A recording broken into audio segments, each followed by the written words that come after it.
nakamamatay si Perena? Ang aking inutos ay hulihin at hindi paslangin si Perena. Dahil sa inyong ginawa, tiyak na mag-uumapaw na naman ang galit ng mga sangre sa ating mahal na Kera. Tafis ala Eshma. Ashley Perena. Naway gabayan mo kaming lahat. Naway maging mapayapa ang iyong iftre sa Devas. Salamat kasi niligtas mo ang buhay ko. Patawad, Ashley, sorry. Hanggang ngayon na hindi ko pa rin matanggap. Sana ako iyong naririnig. Ay, Korediwat. Voya pring Devas Perena, hara ng Hatoria, at isang magiting na sangre ng Lireyo. Tigas ka! Tigas ka! Tigas ka!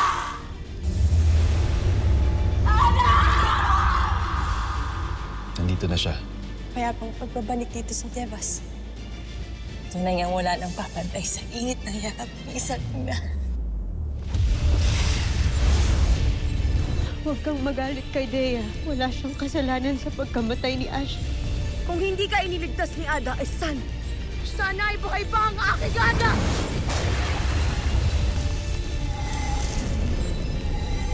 Gusto na! Pagmula ngayon ay pinuputol ko na ang anumang ugnayan na mayroon ako sa inyo. Lumayas kayo rito sa Hatoria! Hindi ko na kayo nais na makita pa! Nasaan si Amihan? Sila Ibrahim ay nagpapahinga sa isang silid na mga idring ayaw magkasala kay Emre. Di mo pwedeng kausapin ngayon. Dalhin mo pa rin ako sa silid na iyan. May kailangan kaming pag-usapan ng aking kapatid. Nasaan si Olgana? Dalhin mo ako doon. Hindi na kailangan.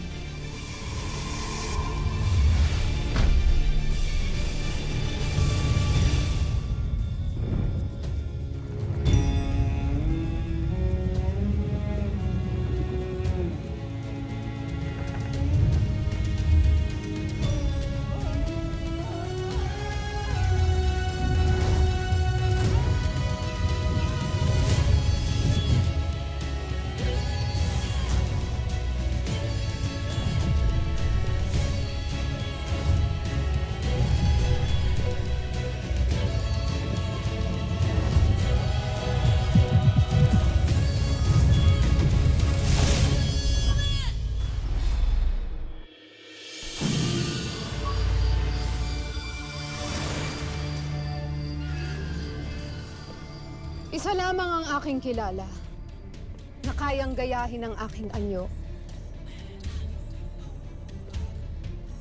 Ngunit sa kasamang palad, siya'y patay na.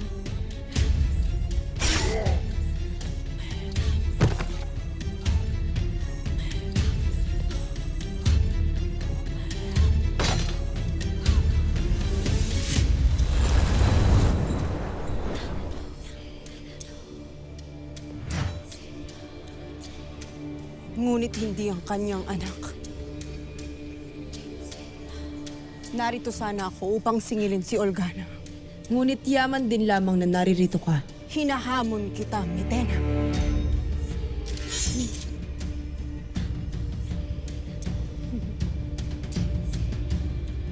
Muling magluluksa ang Hathoria sa kamatayan ng bago nilang pinuno.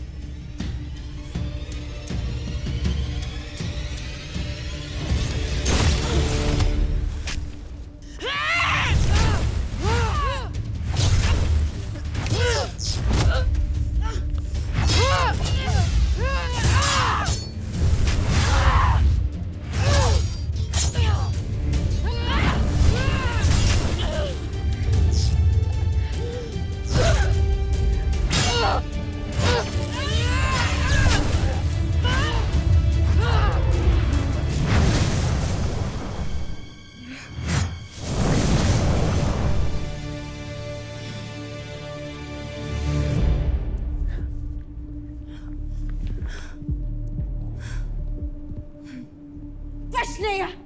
Ang isang tulad mo ay di na dapat mabuhay pa!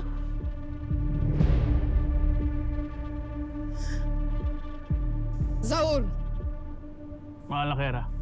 hulihin si Olgana.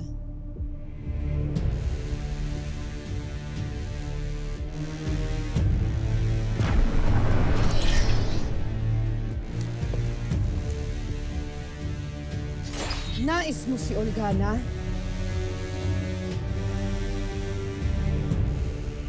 Hayan siya. Ibibigay ko siya sa iyo.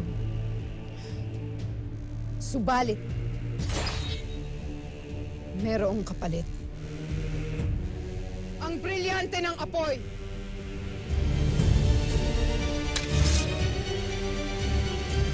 Hindi ko masisisi si Flamara, Nuno. Kung kamuhian niya ako. Sapagkat walang kapatawaran ang ginawa ng aking ina. Deya, ang nagliliyab na apoy ay laging mapanakit. Kaya hayaan mo munang magngit-ngit ang ningas ni Flamara. Huwag mong tumbasan. Kapag napayapa na ang kanyang loob, maiisip din niya na wala kang sala sa kasalanan ng iyong ina. Ngunit ano nang aking pwedeng gawin, Nuno?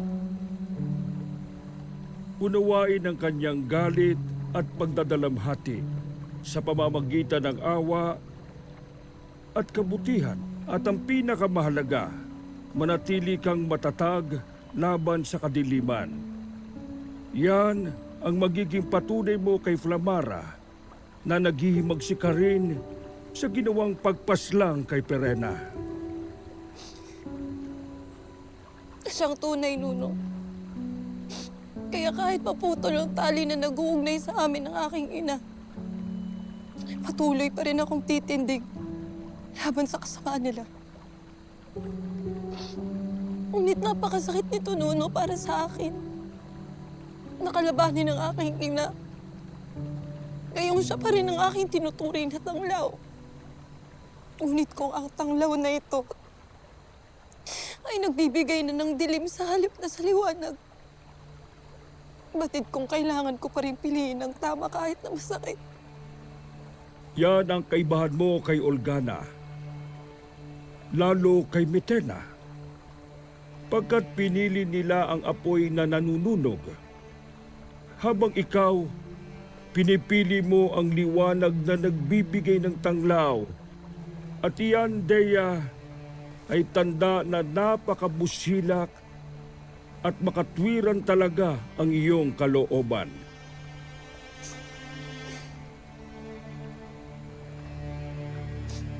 Tunay ngang pinalakas mo ang aking loob, Nuno. Avisala Eshma, Nunong Limaw.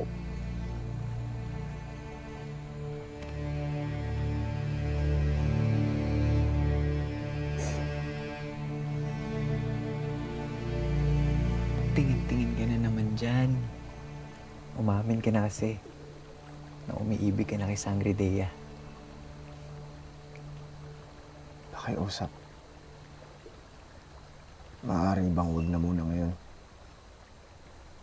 Kamamatay lang ng aking Ash de Perena.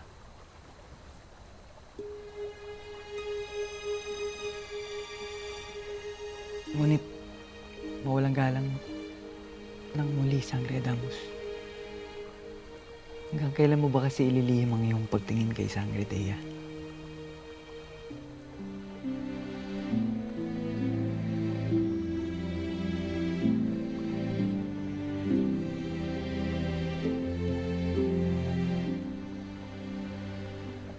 May panahon para sa pag-ibig. At hindi ito ang panahon na yun. Lalo't nababalot ng kadiliman ng buong Encantadia.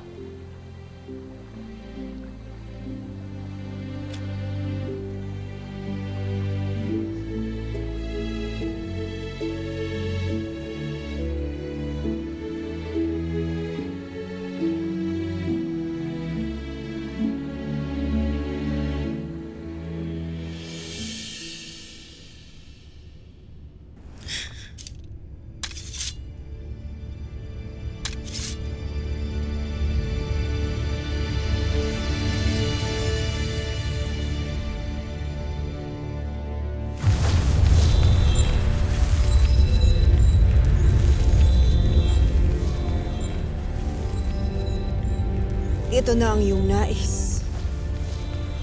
Akala ng warkang ito ay malalansi niya. Sige, Mitena. Lumapit ka at kunin mo ang brilyante. Nang ito ay mautusan kong tupukin ang iyong katawan at ang kaluluwa mo'y magtungo na sa Balaak.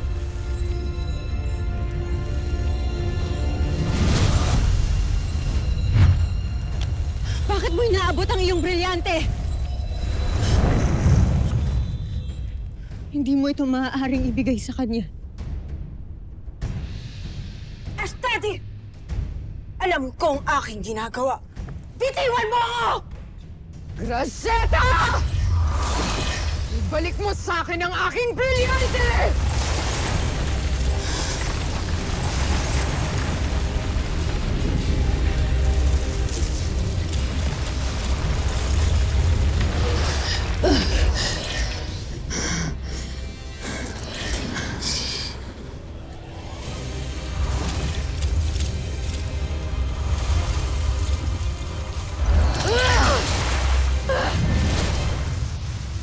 Vakal!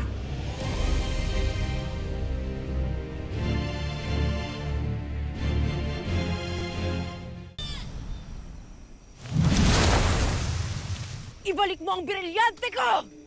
Sandali. Anong kaguluhan na ito? Tera, Lamara.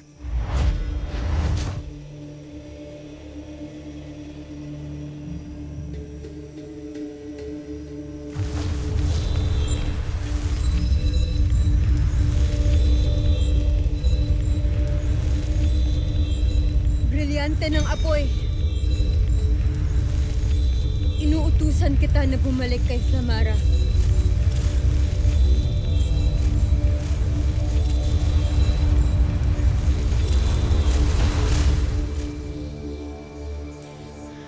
Verdure ete. Anong sabi mo? Flamara, ikaw na nga ang tinulungan. Ikaw pa ganyan? Paano kung nakuha nga nila ang brilyante mo? Tinulungan. Sinira mo ang aking planong paslangin si Mitena. Kung akala mong ibibigay ko sa kanya ang brilyante ay nagkakamali ka.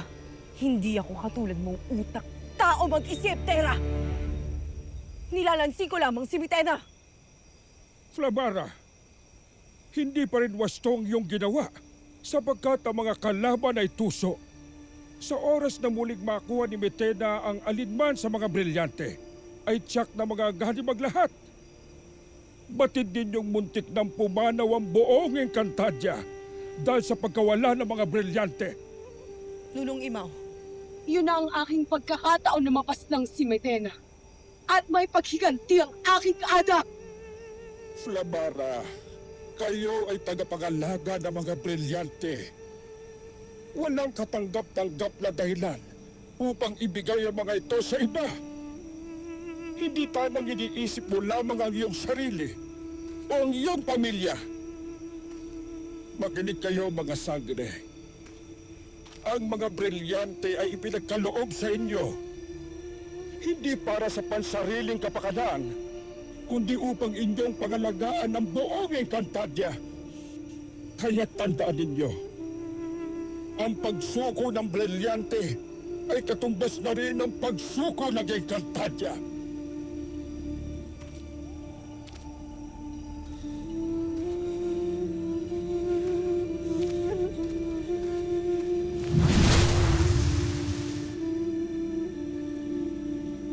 Hindi maaari ang ganito, mga sangre. Hindi maaaring hindi kayo nagkakasundo.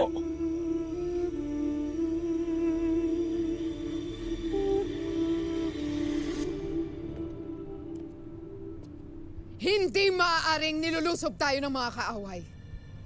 Kaya't paigtingin ang pagbabantay sa buong palasyo. Sada!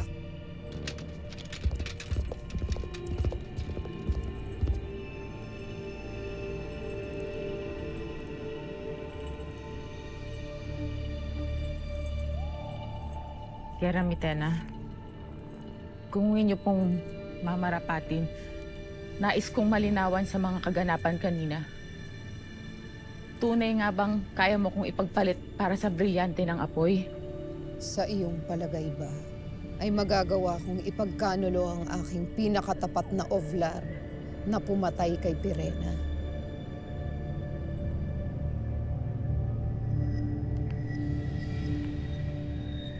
Kung iyo ring mamarapatin, Kera Metena, hindi ka ba nangangamba sa tuwing magkakaharap kayo ni Terra? Polvac, Kera Metena. Ngunit alalahanin mo rin sana ang iyong propesiya.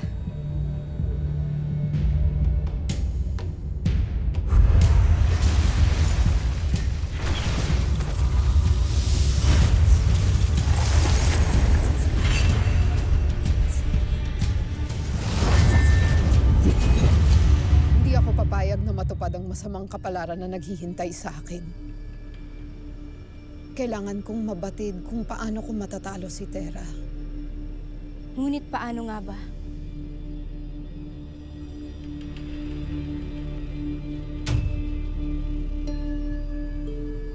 Palagay ko ay panahon na para muli kong makausap ang batis ng katotohanan.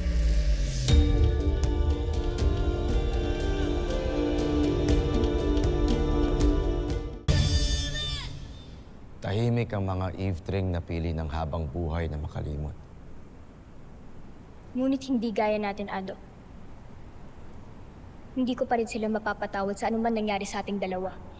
Huwag ka magsasalita ng ganyan, Gaya. Akil.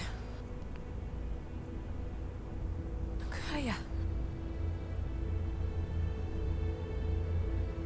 Dito tayo mag-usap, Pirena.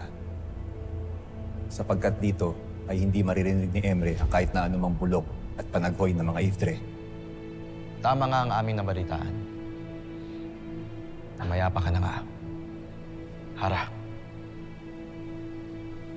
Bakit kaya hindi na lang kunin ni Emre ang mga buhay ng mga kanyang nilikha? Nang sa ganun, labis na siyang matuwa. Huwag kang lapastangan sa lumikha sa ating lahat, Gaya. Kung hindi naman pala tayo naririnig dito ni Emre, ano pang iyong kinakatakot, Akila? At may katotohanan ng tinura ng iyong anak. Ngunit kailangan ko ng makausap ang aking kapatid nang sa ganun ay makaalis na kami dito sa Devas. Ada, tatakas ka? Sa pool sa kanyang pagdating dito ay yan agad ang kanya nasa isip. Azulan, ikinagagalak ko na muli tayo nagkita. Lalong-lalo ka na, Mira. Ngunit batid nyo na may mga naiwan akong tungkulin sa Encantadia na hindi ko maaaring ipaubaya sa iba. Ada, batid mo ang kahihinatnan kapag sinuway mo si Emre. Maaring dakpin ka ng mga halimaw mula sa balaa, kaya nakikiusap ako. Huwag mo nang ituloy ang iyong nais. Hindi ako natatakot sa mga halimaw sa balaak. Lalo pa kung kasama ko ang aking kapatid. Anong laban nila sa amin? Huwag mo na ituloy ang iyong binabalak, Pirena. Lalo na't hindi ka makakapasok sa lugar nila. Kung gayon, ako na lamang mag-isa ang aalis. At paano ako, Ada? Iiwan mo ako?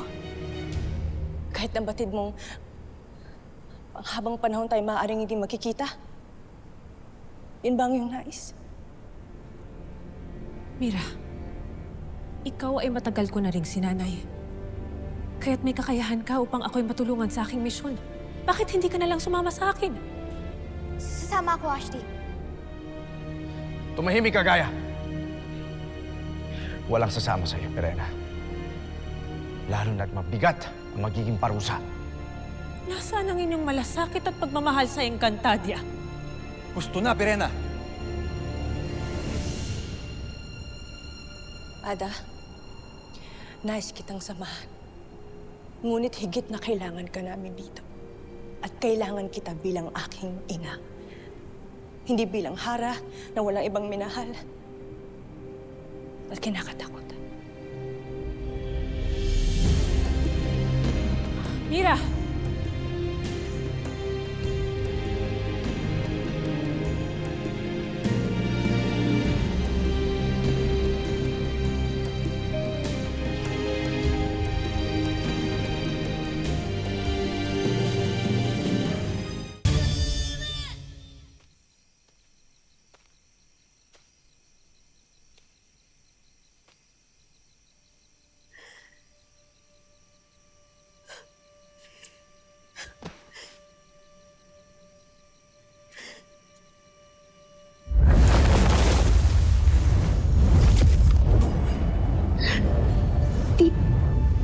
Pirena. Masaya ako sa wakas. Nakilala na kita. Kinagagala ko rin na sa wakas ay natagpuan na kita. Isiwalat mo na lahat ng mga kalokohan ni Gobernador Emil Salvador. Kundi ikaw mismo ang masusunod. Makakabuti para sa iyo na lisanin ang mundong ito at ikaw ay sasama na sa akin.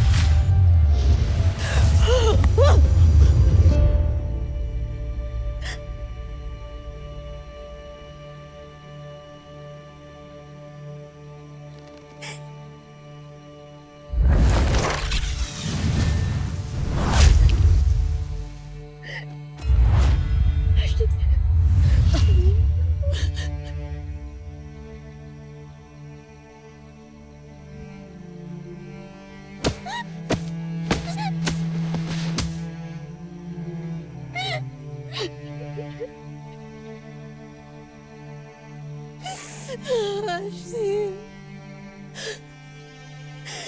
Ashley, patawarin mo ako. Sorry kasi tinawag mo ako. Na isang tagapagligtas. Pero ikaw...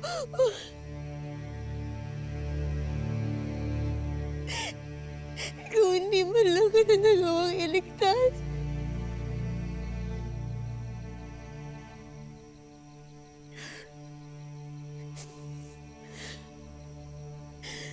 Ashley, pangako ko sa'yo.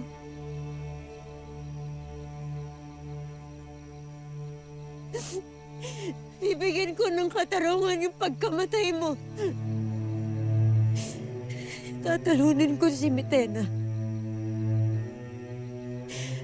At lahat ng mga masasama na katulad niya. Kagaya ng nakasaad sa propesiya. Promise. Saka Ashley, kung naririnig mo ko, tulungan niyo po ako na mapaliwanagan ko si Samara. Hindi pwedeng mapalayo yung loob niya sa amin, lalo ngayon. Hindi pwedeng nakikipaglaban siya mag-isa para sa buong Encantadia. Ang Hattori ay isang makapangyarihang kaharian. Ang Hattori ay hindi dapat kinakanti ng kahit na sino. Sino mang manakit sa kanyang pinuno o nasasakupan ay nararapat na makatikim ng ating nag-uumapoy na tapang at husay sa digmaan. Sino sa inyo ang handang ipaghiganti ang kamatayan ng aking ada? Kami! Sa tulong ng brilyante ng apoy na ipinamana sa akin ng aking ada, susugod tayo sa Lireo! Papaslangin natin si Mitena at ang lahat ng mga mini-abe! Atay de Hattoria! Atay de Hattoria! Atay de Hattoria! Atay de Hattoria! Atay de Hattoria! Atay de Hattoria!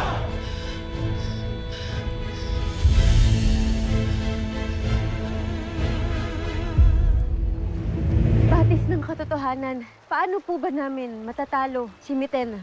Tanging dalisay na pag-ibig ang makakatalo sa reyna ng Encantadia. Mas mahalagang magkaroon ako ng panlaban kay Tera upang hindi magkatotoo ang propesiya. Naisip ko na ang aking susunod na gagawin. Kaya kita sinundan dito ay para sabihin sa'yo na hindi na kita iiwan. Isa ka rin palang duwag, Ashley. At sinong nagsabi sa'yo na nagbago ang aking pasya? Kaya't pakisabi na lamang sa aking asawa at anak na patawad. Ano man ang mangyari, ay gagawa ako ng paraan upang balikan sila dito. Hintayin mo ang aking pagbabalik, Encantadia.